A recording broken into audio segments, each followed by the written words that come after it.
Boa tarde, gente. Esse vídeo da Aline é muito importante, gente. Não deixe de ouvir. Ou então vai lá e lê ela colocou lá no site o texto de um padre falando da divina vontade. E assim, é muito importante a gente ler isso, porque assim, a Aline, esses dias, né, teve essa conversa toda das heresias, dos erros e tudo. Mas a divina vontade, o que a gente está fazendo aqui, nada mais é do que está escrito no catecismo da Igreja Católica. Que o catecismo da Igreja Católica fala que o nosso objetivo é viver a vida de Jesus. E esse padre fala, no texto que ele coloca, na avaliação dele do livro da Divina Vontade, que os sacramentos, os jejuns, tudo que a gente faz é um meio para a gente chegar a essa vida de Jesus. E que o livro da Luísa Picarreta, os escritos, são para nos ensinar a viver como Jesus vive, como Jesus pensa, como Jesus fala, como Jesus ama. Aquela música do Padre Zezinho, amar como Jesus amou, viver como Jesus viveu, sonhar como Jesus sonhou. Então, assim, eu acho que quando a gente se escandaliza com a divina vontade e vê que às vezes a gente se escandaliza assim, nossa, mas eu vou viver a mesma vida de Jesus na vontade divina, porque ele fala isso no livro do céu, né? Que a gente vai viver a vida dele, vai viver como ele viveu, vai fazer os atos junto com ele. E às vezes a gente não entende, não aceita isso. E sem aceitar isso, é complicado você entender o livro do céu. Sem aceitar que a gente vai ser Jesus na terra. Não é uma heresia falar isso. Por que seria uma heresia falar assim, eu sou Jesus na terra? Mas não está no catecismo da Igreja Católica? Isso não é o magistério da igreja que fala que a gente tem que ser a mais semelhança de Deus? E o que Jesus fez aqui na terra? Se não foi sofrer, se não foi ser pobre, se não foi ser desprezado, humilhado, ofendido, incompreendido. A mensagem dele não foi compreendida naquela época e não foi até hoje. A mensagem de Jesus, a mensagem dele de... O que é a mensagem dele? Que é pra gente ser igual a ele. A imagem e semelhança dele. Eu acho que a gente não entendeu ainda não. Muita gente não entendeu. E é difícil a gente viver isso. Não é fácil, não. Se não for a graça dele vindo para fazer a gente entender isso, não é só ficar na teoria. Ah, é muito fácil. Eu quero ser mais semelhante de Jesus. Pronto, ponto final. E aí, você vai fazer o quê para ser mais semelhança dele? Aí ele ensinou para a Luísa. Ele deixou tudo escrito para a Luísa. Como ser ele. Como viver a vontade dele. Como viver unida com ele o tempo todo. É 24 horas. Não tem esse negócio de você querer ser Jesus, querer ser a mais semelhança de Deus, sem estar com Jesus 24 horas. Pensar com a mente dele. Só o livro do céu. Eu não conheço outra forma. Eu não conheço. Eu sou leiga, não conheço outro jeito de viver exatamente como ele quer. Com ele o tempo todo. E é complicado, porque a gente é muito mundano. Eu tava pensando hoje. É complicado a gente aceitar o que Jesus quer da gente, aqui nessa terra, nesse mundo, porque a gente é muito apegado com as coisas do mundo. Eu era apegada demais, eu era muito apegada com, com dinheiro, com vaidade, com pessoas. Então, assim, é complicado você viver para agradar a Deus. Você tem que abrir mão de muita coisa, de amigos, de conversas fúteis, de novela, de filme. Claro que de vez em quando, né, igual a Aline fala, que porque a gente tem a família, a gente se desapega do mundo, mas a gente ainda tá no mundo. Mas assim, de vez em quando com o marido, às vezes você tem que passar um tempo com seus filhos, mas é uma coisa que é por amor a Deus, ainda assim, mesmo se eu estiver lá vendo a novela, porque meu marido quer, mas eu por mim mesma, eu deixar de fazer minha meditação, de fazer minha oração, para ir ver novela, eu faço isso, eu não consigo. E é isso que ele faz na vida da gente, quando ele entra. Você não tem vontade, porque você vai fazer o que ele quer. Você não vai fazer o que você fazia antes, você vai fazer o que ele quer fazer. E ele não quer ver novela. Não quer, então eu não sinto vontade. Não é. Vai indo, você desapega. Eu falo de novela, mas várias outras coisas que existem, né? Mas, e quando eu não tô. É uma coisa tão forte que às vezes eu tenho que me sacrificar para estar com as pessoas. Com meu marido, com meus filhos. Às vezes eu quero ficar sozinha. Às vezes eu quero ficar sozinha, eu tenho que ficar me policiando. Eu amo meus filhos, amo meu marido. Mas ele te tira do mundo de uma forma que, que você tem que treinar voltar pro mundo. Eu acho que nesse processo inicial eu ainda vou aprendendo, né? Mas eu tinha essa dificuldade. Quando eu passei por. Agora ainda, eu ainda estou aprendendo. A gente, é um aprendizado todo dia. De você estar fora do mundo, ele te tira do mundo, você desapega de tudo e ao mesmo tempo você tem que conviver com o mundo, com as pessoas. Mas assim, esse meu conviver com o mundo hoje se resume à minha família, meus filhos e meu esposo. Eu não saio daqui da minha casa para ir passear no shopping à toa. Eu saio de casa quando eu preciso sair. Muito, muito assim, não tenho vontade de ficar andando à toa sabendo que eu posso fazer várias coisas aqui para ele. Rezar, ler, estudar. Tem tanta coisa para estudar, tanta coisa para ler. O livro do céu, ainda estou no volume 3, agora que eu comecei o volume 3.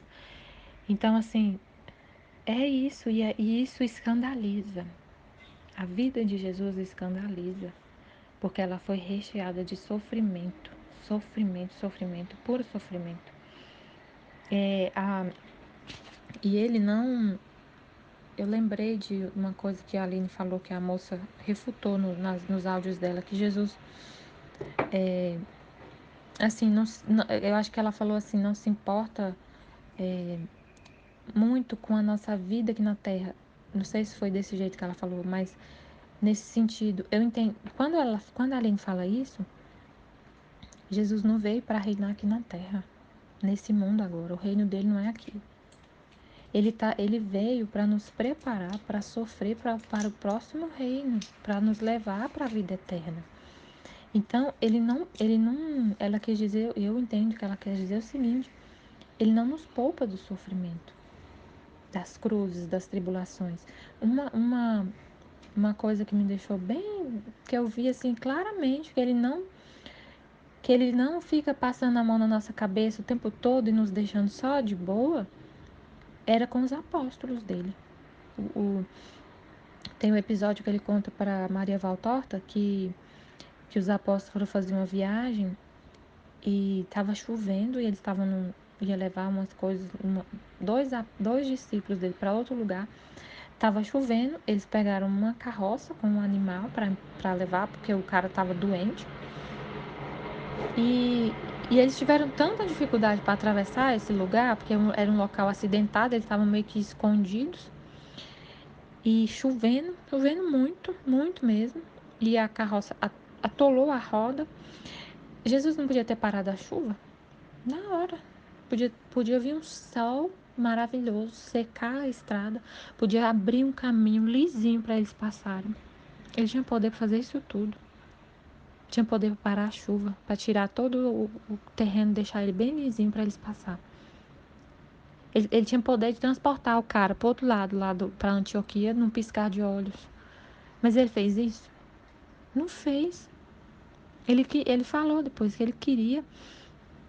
Ele explicou que eles sofreram muito, mas que enquanto eles estavam. Aí, quando eles fizeram a viagem, que ele ficou esperando os apóstolos voltar e ficou sofrendo lá. Tudo que eles sofriam, Jesus estava sofrendo. Ele fez jejum 1 mês, esperando esses apóstolos voltar. Ele ficou numa caverna esperando, sofrendo, chorando, angustiado.